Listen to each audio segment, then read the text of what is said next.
안녕하세요. 재미있는 노인 놀이터입니다. 만나서 반갑습니다.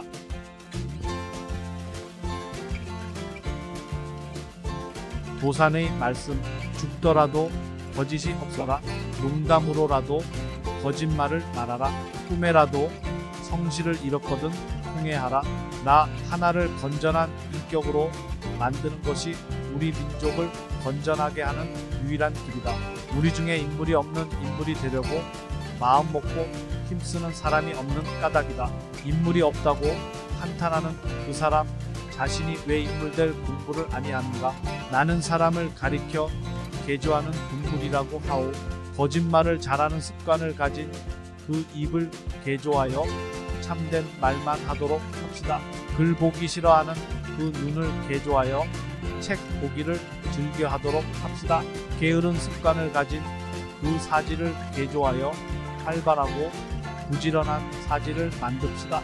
우리는 각자 자기 허물만 스스로 고칠 뿐이요 결코 남의 일에나 허물에 개의치 말 것이다. 모진 돌이나 둥근 돌이나 다 쓰이는 장처가 있는 법이니 다른 사람의 성격이 나와 같지 않다 하여 나무랄 것이 아니다. 내게 한 오름이 있으면 남에게도 한 오름이 있는 것을 인정하여서 남의 의견이 나와 다르다 해서 그를 미워하는 편협한 일을 아니하면 세상에는 화평이 있을 것이다. 그런데 우리나라에서는 예로부터 나와 다른 의견을 용납하는 아량이 없고 오직 저만이 옳다 하므로 그 혹독한 당쟁이 생긴 것이다. 왜 우리 사회는 이렇게 차오? 훈훈한 기운이 없소? 서로 사랑하는 마음으로 빙글에 웃는 세상을 만들어야 하겠소. 서로 사랑하면 살고 서로 싸우면 죽는다. 동지를 믿고 속아라. 세상에 마음 놓고 믿는 동지가 있다는 것처럼 행복이 또 어디 있으리요? 그대는 나라를 사랑하는가? 그러면 먼저 그대가 건전한 인격이 되라. 백성의 질고를 어여삐 여기거든 그대가 먼저 의사가 되라. 의사까지는 못 되더라도 그대의 병부터 고쳐서 건전한 사람이 되라. 세상의 모든 일은 힘은 산물이다. 힘이 적으면 적게 이루고 힘이 크면 크게 이루고 만일 힘이 없으면 도무지 일은 하나도 이룰 수가 없다. 그러므로 누구든지 자기의 목적을 달하려는 자는 먼저 그 힘을 찾을 것이다. 모든 큰 일은 가장 작은 것으로부터 시작하고 크게 어려운 일은 가장 쉬운 것에서부터 풀어야 한다. 진리는 반드시 따르는 자가 있고 정의는 반드시 이루는 날이 있다고 나는 믿소. 우리가 세운 목적이 그를 것이면 언제든지 실패할 것이요 우리가 세운 목적이 옳을 것이면 언제든지 성공할 것입니다.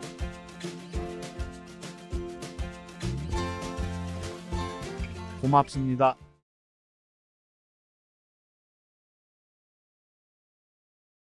일본의 조선 근현대사 연구소 소장은 이런 말을 했습니다. 3.1 독립운동의 한국 자료는 공포소설. 일본이 3.1 독립운동을 탄압하고 많은 조선인을 학살했다는 한국 측의 주장은 완전한 거짓말이다. 한국의 역사 왜곡에 제대로 반박하고 폄하한 일본의 명예를 회복해야 한다고 했습니다. 이런 무논리적인 주장이 단순히 한 명이 아닌 대부분의 일본인들의 생각이라는 걸 알 수 있는 글이 올라왔습니다. 일본 대표적인 유명 커뮤니티에 일본 헌병의 군도에서 왼팔을 잃은 여학생은 남은 손으로 태극기를 주어 대한독립만세를 외쳤다의 제목의 글이 올라왔습니다. 바로 독립운동가 윤영숙 열사에 관한 이야기였습니다.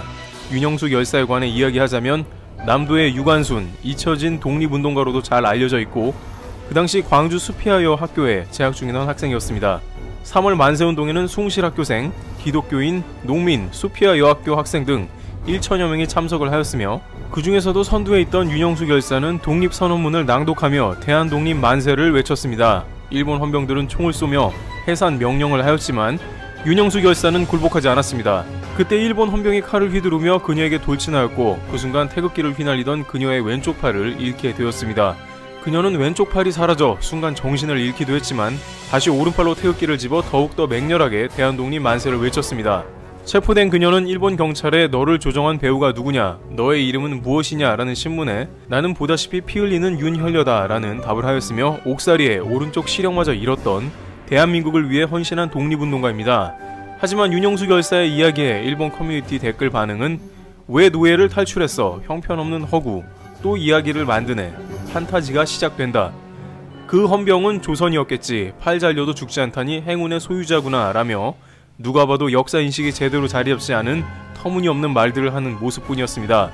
자신들이 칭하는 위인의 명언이라며 올라온 글만 봐도 왜 그들이 제대로 된 역사인식이 없었는지, 왜 한국인들이 거짓된 역사를 만든다고 생각하는지, 자신들의 수치스러운 과거를 인정을 하지 못하는지에 대해 알 수 있습니다. 이토 히로부미는 거짓말쟁이 조선인과 관련돼서는 안 된다. 혼다 소이치로는 거짓말쟁이 한국인과 관련되지 말아라. 아라이 하쿠세키는 조선인은 사정이 나빠지면 태연하게 거짓말을 한다. 이처럼 대대손손 자신들의 역사를 인정하지 않는 일본의 그릇된 역사 교육 때문이겠죠. 일본인들의 인정하지 않고 오히려 한국의 역사를 거짓말이라고 매도해버리는 모습에 한국의 한 기업은 차별화된 역사 알리기를 시작했습니다. 한국의 역사를 알리는 기업, 한국의 미를 알리고 있다라며 여러 해외 언론사에서 주목했던 라카이 코리아입니다. 독도협회에 후원하는 라카이 코리아, 3.1절에 출시한 태극기 각인 운동화와 일본인이 주장하는 왜곡된 역사 이미지와 설명을 같이 넣어 일본을 비롯해 모든 해외인들이 이용하는 판매 사이트에 등록하였습니다. 그리고 일본이 판타지라고 무논리적인 주장을 하는 윤영숙 열사의 이야기와 그 헌신을 기억하고자 세상에 하나뿐인 특별한 팔찌를 출시했습니다. 빼앗긴 나라를 되찾기 위해 한쪽 팔을 잃으면서까지 외쳤던 대한독립 만세. 이제 더 이상 아무것도 빼앗길 수 없으며 우리 손으로 명백한 대한민국의 영토인 독도를 지켜내야 할 때입니다 라는 문구로 그들의 신념을 보여주며 독도 팔찌를 선보였습니다. 해당 팔찌는 건공감리가 레이저 각인이 되어 있고 그 중간에는 태극 문양 또는 자신의 이름을 새겨 넣을 수 있도록 하였습니다. 그들의 아이덴티티인 레이저 각인을 디자인으로 응용해 독립운동가분들의 헌신을 마음에 각인하자라는 뜻을 내비쳤는데요. 그에 이어 독립운동가분들의 손때가 묻은 세월이 흘러 빛 바랜 태극기를 디자인한 펜던트를 출시하여 독립유공자협회에 후원하며 독도 팔찌의 일부 수익금은 연말 라카이 코리아의 이름이 아닌 구매한 분들의 성함으로 기부가 된다고 합니다. 라카이 코리아는 한국의 역사를 기억하고자 출시한 이 제품을 구매해준 고객들에게 감사의 마음을 표하고 뜻깊은 의미를 담고자 한 겁니다. 또한 많은 연예인들도 라카이 코리아의 제품을 착용하고 있습니다. 국민 MC 유재석, 인기 아이돌 강다니엘, 또 최근에는 레드벨벳 예리까지 착용하며 한국이 아닌 타국에서 활동을 함에도 불구하고 독도 후원 브랜드의 뜻을 널리 알리며 동참해주고 있습니다. 또 현재 독도 팔찌를 한국뿐만 아니라 해외 사이트에 판매하며 윤영숙 열사의 이야기를 알리고 있습니다. 지난 독도협회에 후원하는 운동화와 태극기 각인된 운동화도 일본의 많은가 엮어 일본 및 해외 사이트에 알렸을 때처럼 말입니다. 라카이 코리아는 이렇게 말합니다. 이렇게 많은 분들에게 주목을 받게 될 줄은 몰랐다. 우리로 인해 몰랐던 사실을 알 수만 있다면 그것만으로도 감사하고 꾸준히 그래온 것처럼 최대한 한국의 역사를 알리기에 앞장서겠다. 단순히 제품이 아닌 진실을 파는 그들의 행보가 앞으로 더 어떤 결과를 가지고 올지 기대가 됩니다. 트리블 튜브 여기서 마치겠습니다. 감사합니다.